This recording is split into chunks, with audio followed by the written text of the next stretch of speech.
Yeah. Okay. Well, thank you everybody for joining in and helping us out with the 678 Ride Club. Um, what you're doing and getting involved in this way helps us, Clifton for Life, accomplish our mission of creating opportunities to find achievement, adventure, and connection through cycling. So when offering this experience for kids in a mountain biking environment out on the trails where it's not contained like a soccer field or basketball court, participation from parents and the community is just crucial to providing a responsibly safe environment for these kids and to be able to tailor it to the skill and ability level for the different groups. So thank you very much for being involved. The 678 Junior High Mountain Bike Ride Club provides an opportunity for middle school kids to take the riding skill, fitness, and social experience to the next level. Kids this age thrive in a group environment with their peers. And so we aim to provide that place to meet others who want to be on bikes, learn around about the local trails that we have and that they can ride, and give them the tools to progress in their skills. Cycling Development originally started this program. They called it the junior team. And then we took over the reins in that, since they have plenty to do with the high school program. And so what we want to do is give middle school kids an opportunity to get riding, gain some skill, so that if they want to continue when they get into high school, they're a little bit more prepared and they know other kids in the community as well. So a little who's gonna be kind of involved in helping run this thing. So I am Clint. I am the founder of Clifton for Life. I have been a pro mountain bike racer for more than 10 years, 12 years now. And I love riding with these kids. It rejuvenates me to see their energy. And I love passing on the skills, knowledge that I have. Our kind of other head coach in this program is Topher Lewis. I don't think he's on the Zoom call tonight, but he will be out at all or almost all of the rides.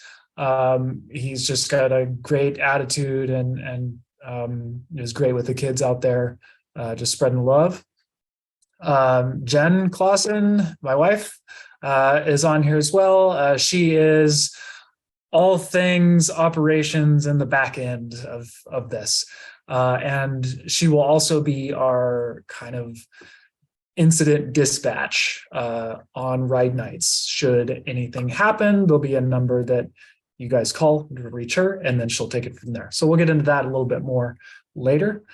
McKenna Van Voris works in our office part-time, and you'll often see her bringing the supplies out to get the ride club going. She is on the high school team for the Trojans and is involved there. And then Jen Fuss is our communications director. So all the emails and social media and everything that you see and get from us, that's her masterpiece. So so I got a little bit of an agenda to go through, and then if you have any questions, put them in the chat and we'll kind of address those at the end, and then have an opportunity to ask any more questions, anything else I didn't cover. So what does it mean to be a ride leader, or sometimes we've called it a coach? Essentially, you are a mountain bike chaperone and a mentor to these kids out there. Like I said before, it's not a contained environment like a basketball court. So we want to have a mature set of eyes and ears out there doing the main decision-making for these kids out on the trail. Your responsibilities mainly are to keep your group together, riding the route that they are capable of doing, and that they all make it back. Counting everybody that goes out with your group and checking them back off when they come back. And things happen out there on your ride. So we do expect you to aid in any mechanical issues or repairs that may need to be taking place, or minor first aid situations. If the kid does get hurt or crash, to have that small toolkit that we will provide you to help out with small scrapes and bumps, and then to know what to do if there's anything more required. So expectations we have, there are some expectations we do have and expectations we don't. So what we are expecting from you, if you've signed up, that you show up. And if you aren't going to because things happen, please just let us know so that we can plan. We are well adapted to merging groups together because we don't have enough ride leaders and things. It just helps to know in as much advance notice as we can who's going to be there to help lead this program. You make sure you're taking care of your stuff. So that means you have your bike and your equipment in order. It works properly so that you don't have to fix your own bike out there and the kids are waiting on you. And of course, be a role model for all the safety, always wearing a helmet. Make sure your bike is, has working brakes and essentials like that. And be prepared with water and snacks. I always bring extra water because there's always a kid that needs it as well. Please check in with Topher or myself or McKenna, whoever's there doing check-in by 4:45 to be assigned to a group. Most of you over the first couple of weeks, you'll kind of have your groups that you ride with. And then at that point, we'll find out if groups need to be merged. Lead person and a suite person for each group will have radios that we provide, and those small medical kits. So we do expect that you respond responsibly if a club member crashed. We'll discuss emergency response procedure in a little bit. And to know the basic trail etiquette. These are multi-use shared trails out there. We want to not only be role models to these kids, but also leave a be a good role model for everybody else out there as well, and to have good trail interactions. So things like, just communicating well with other trail users, yielding to those other trail users. If we got a group of 10, 15 riders, it can be like a freight train for somebody else down there. So in that situation, it's great if we can stop our group and let them pass. Unless, of course, they insist that we keep going, then we all say thank you. And then finally, just having an encouraging attitude for these kids out there and making sure that they're just having a great time. We do expect some level of basic maintenance or repair knowledge from you. So how to change a tube, because these kids flatten their tubes like nobody's business. So they're going to need a little bit of help like that. And to know when something is just off safety wise on a kid's bike. So if they're riding around and their brake levers are pointing straight up, that's a pretty good indicator that their stem might be loose on their handlebar. So don't let them continue, and to know what bolts to tighten there. So kind of the basics, keeping them safe and rolling. And be able to navigate the trail systems. Hopefully you are familiar with the trail systems that we use. I will provide on a weekly basis what routes I would recommend for each group, and just to kind of be able to follow that. And, main thing is know how to get back from where you went. And to be able to handle any additional parents that show up that want to ride with the kids, just to be able to say, yeah, please welcome. We always can use an extra set of eyes and ears out there, but have them sign in with us first so that we know who's out there riding with our kids. What we do not expect, we don't expect you to be an expert rider or to be able to have to teach the skills specifically to these kids. We do the orientation night, the time trial, to assess the kids' ability and fitness and place them in the groups according to that. And then you hopefully, as ride leaders, you can help us assign you to the appropriate group that kind of matches your level of comfort out there on the trails as well. We will be adding separate Monday skills sessions for the kids. So that'll be taught by me, and that will alleviate some of the pressure of getting in a little skills work before every ride, because we found that there really wasn't enough time to do that in a manner that the kids retain it. We just kind of fly through stuff and then we go out and ride. So we're adding that in on Mondays. Emergency response stuff.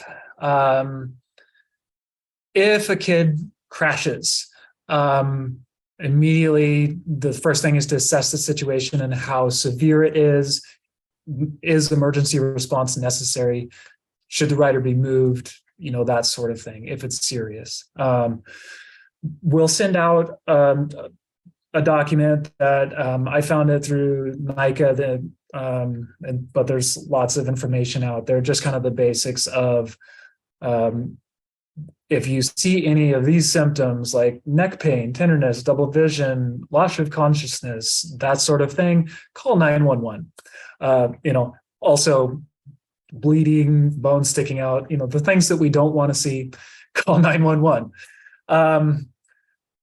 We'll just go ahead and knock on wood that we don't have any of that. And then, if a kid does crash and they're up and at it and everything, by the time you get there, just make sure everything's calm and just run through what was the mechanism of how they crashed. If they did hit their head, just give their helmet a quick look. Make sure they're not showing any of those signs or symptoms of a concussion, like kind of dizzy, balance problems, disorientation, or if their helmet's cracked.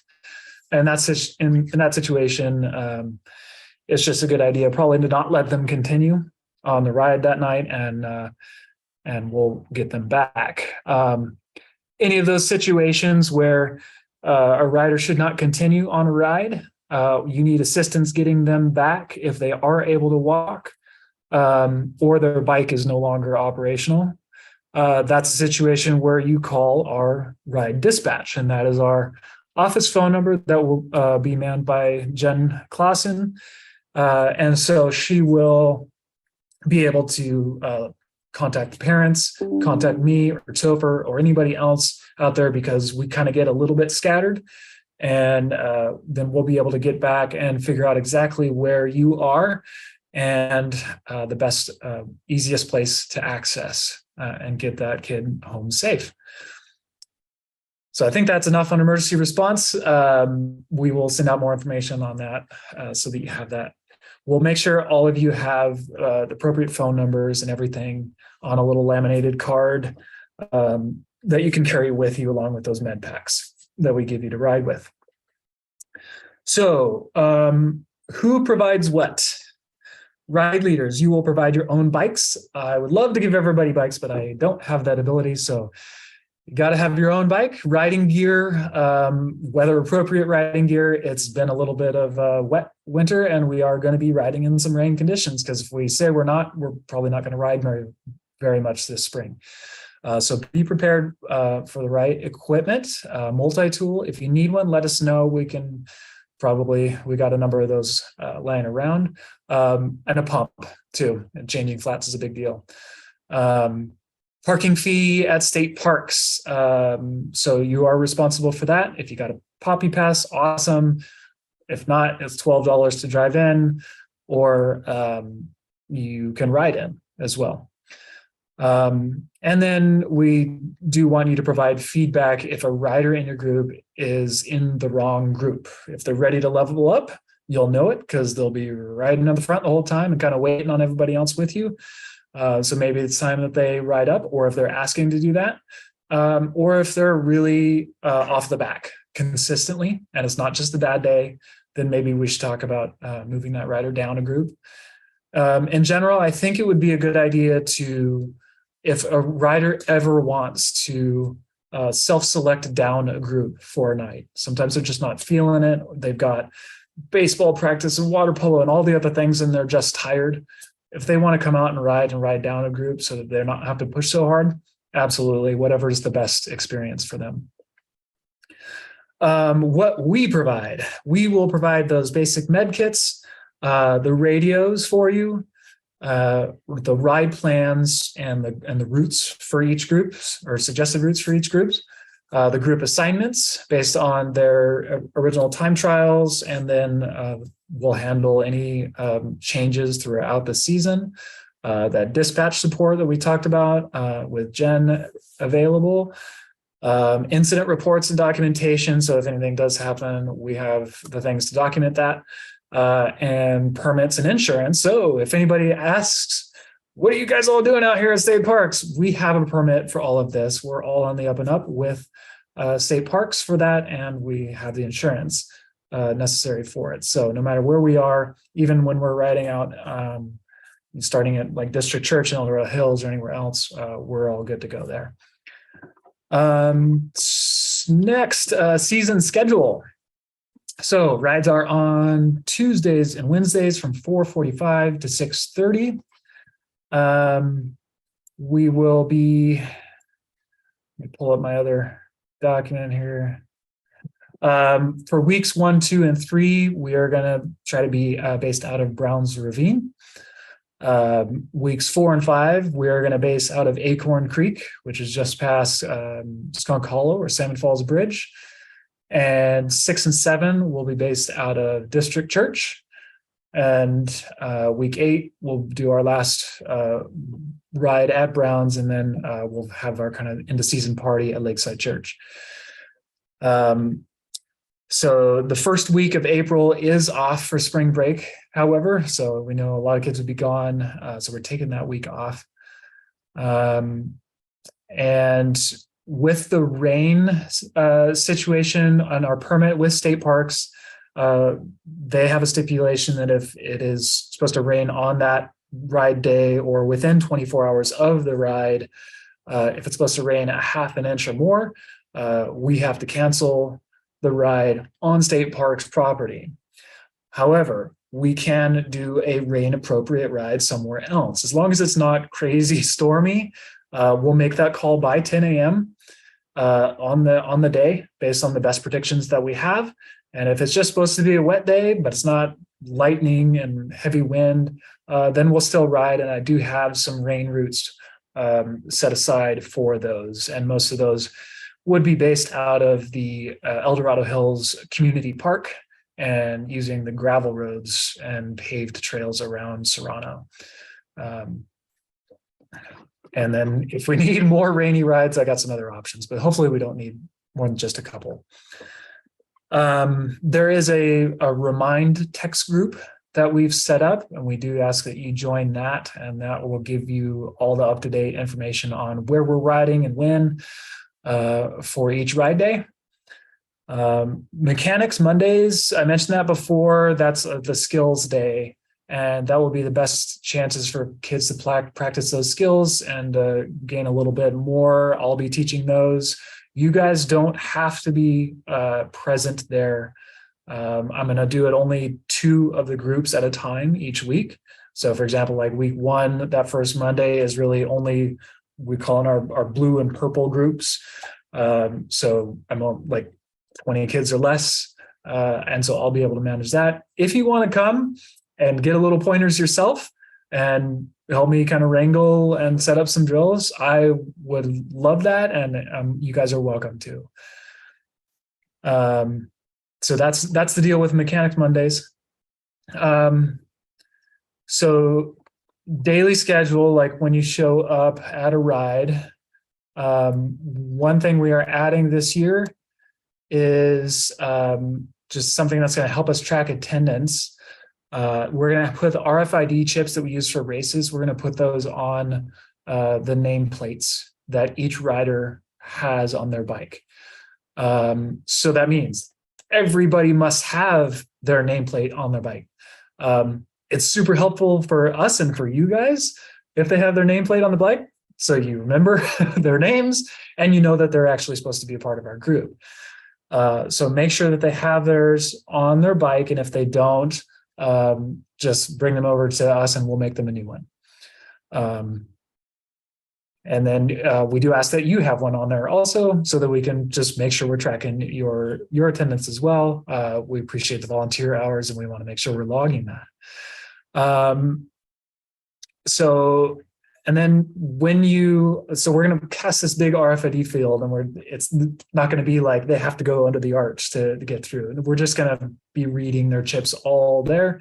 And then you guys will still want to check in with your groups to know exactly who and how many kids you have in your group that you're taking out. And I'm with group yellow, and I have 9 kids, and here's my sweep ride leader, and we're good to go. And I know the route. So then you take off, and you go out and you have a good time, and you make your way back and make sure all those kids come in and just check in with you, so you can just sign them off, and then they're good to go and get picked up by their parents. And that's pretty much the gist of it. It's a great program. We love seeing these kids out there, taking them to new places, and just showing them a little bit more about what it means to be a mountain biker. So I think there's probably some questions. I'll jump in the chat. Let's see. We had a question pop in, and I answered it in the chat, but if you want to elaborate at all, Hunter asked, would you recommend we bring a small backpack for essentials? Yeah, that's pretty handy. A small backpack, or even like a hip pack. Most of the time that's all I would wear. So something that can fit that little first aid kit, an inner tube, and a multi-tool and a pump. Just kind of the basics. If you want to bring a bigger backpack, then that's great. And then you can stash more stuff in there for the kids. But we do have a selection of inner tubes of various wheel sizes that you guys can grab when you go out on each ride, if you have space for that as well. Another question, is the sweep another adult or a student? So we have some high school students that have signed up to help as ride leaders, as well as our adult ride leaders. Sweep, we want to have at least one adult with a group. So the sweep can be a student. But if it is, a lot of these high school riders really know the trails very well around here. So if you as an adult would like to be the sweep instead, then if that high school student is confident to lead out the ride, and they know the route, they know where to stop and regroup, then they can be the lead out rider. Does each rider need to carry their own spare tube? They should. They don't. We will be hammering that home, and they should have that on their bike or in a pack that they carry, but a lot of times they don't. And it's just, we're not going to keep them from riding if they're not carrying those essentials. So we just want to make sure that they know that they should.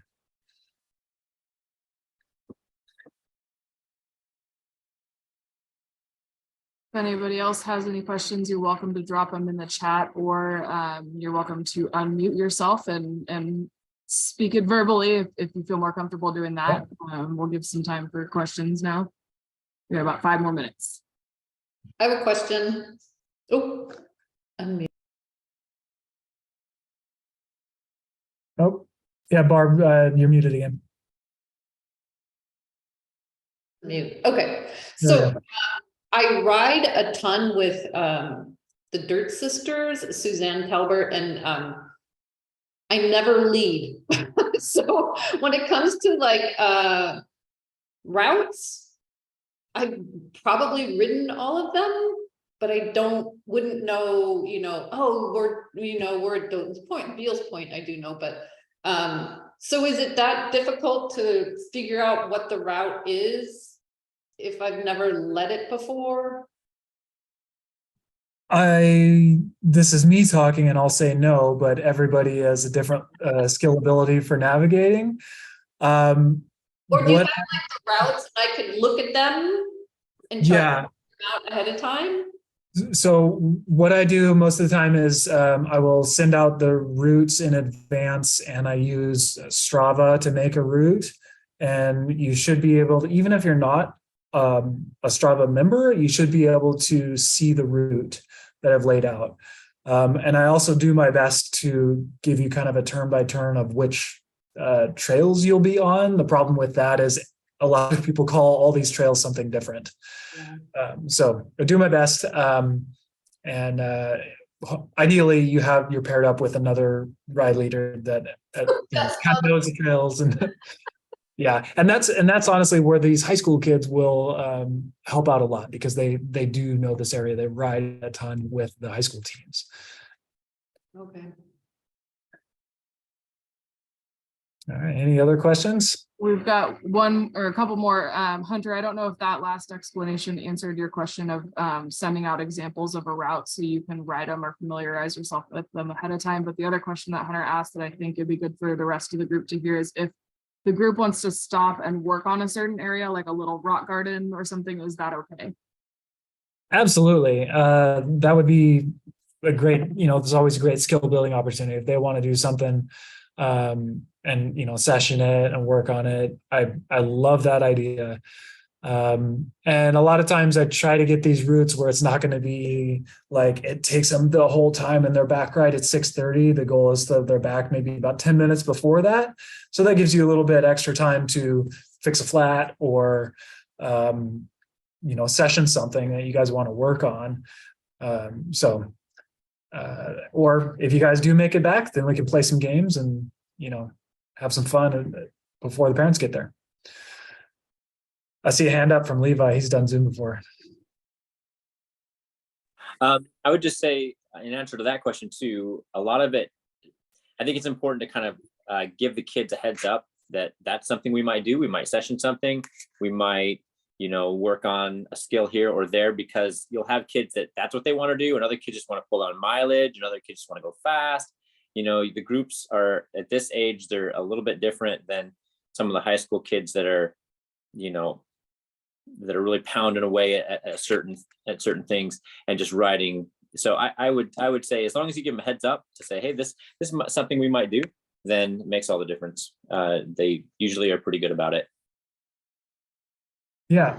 And like Levi alluded to, that the kids that are in our more advanced groups, like the red and orange, they kind of want to get in some mileage and not necessarily climbing, but we make them do it anyway. But they're looking to do 8 to 12 miles and be riding the whole time, whereas the lower skilled or fitness groups, the blue or purple, they may end up riding a mile or so and then stopping and beating some sticks on a tree or whatever else that makes it fun. I've seen them do some fun stuff. I went and we were riding a whole loop, and I came back and they were sitting on top of the El Dorado Hills sign next to the old golf course, just having a great time watching traffic. So, they're out there riding bikes and having fun. So it's, gauge what the group wants to do. And if it's work on skills in session, if it's ride a whole bunch of miles, if it's just go out and have fun together using your bikes, then that's what this program is for. I would just add to that too, if you're getting kids if you're starting to spread out, because sometimes the groups will spread out and you'll have 1 or 2 kids are just really falling back. That's a good opportunity. Instead of just stopping and waiting, then session something, because they'll need time to catch their breath anyway. And so you can all rest as a group instead of, the kids finally get their huffing and puffing and 8 kids you're at the front are all rested and just chomping to go. So if you can get them to do something in that time frame, that seems to also help out with those kids that are lagging just a bit. Absolutely. And when I put the routes together, I'll try to include some, kind of good stopping points that are out there where you guys can have some fun too. Like around El Dorado Hills, there's some cool like tree swings and things that the kids love, or, going down by the lake or something. So. We've got under 10 minutes left on our free Zoom call. So if anybody else has any burning questions, go ahead and ask now. And if not, you're always welcome to email us questions after the fact. This meeting is not your only chance to have our ears. So we're always open to questions via email later on. Yeah, and to echo Clint too, thank you guys so much for being a part of this, for investing your time in these kids. There's such a strong cycling dev program out here, and it's our goal to help support that and become an on-ramp for these kids as they get clipped in for this. But we're always learning. So we welcome your feedback, please, whether it's kind of a bigger picture, this would be great if you did this.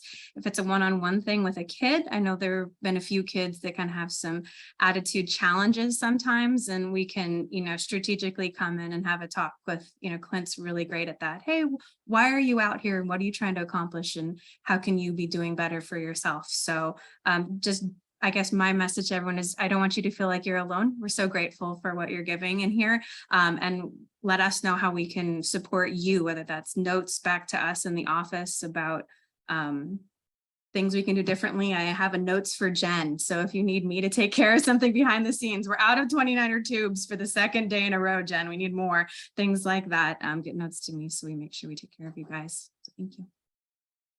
All right. And there was a question just about, do you guys need to be out there tomorrow night? No, we have a handful of people out there already signed up to help us with that. And it's basically tomorrow night is just getting those kids checked in, getting them kind of some of the same information that we're giving you tonight about what the plan is. And then we'll be marking a course for them to do the time trial. We did have to move it from Lakeside Church. The track I built there is pretty underwater still. So we had to move it to Browns, which is handling the consistent wet weather much better.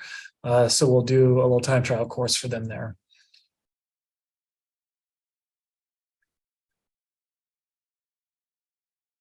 All right. Well, thank you guys very, very much for joining us tonight, but also for signing up to help us run this program. We couldn't do it without you. All right. Thanks, We'll everybody. Good. Thank see you tomorrow or next week. Yes. Okay. Night. Bye.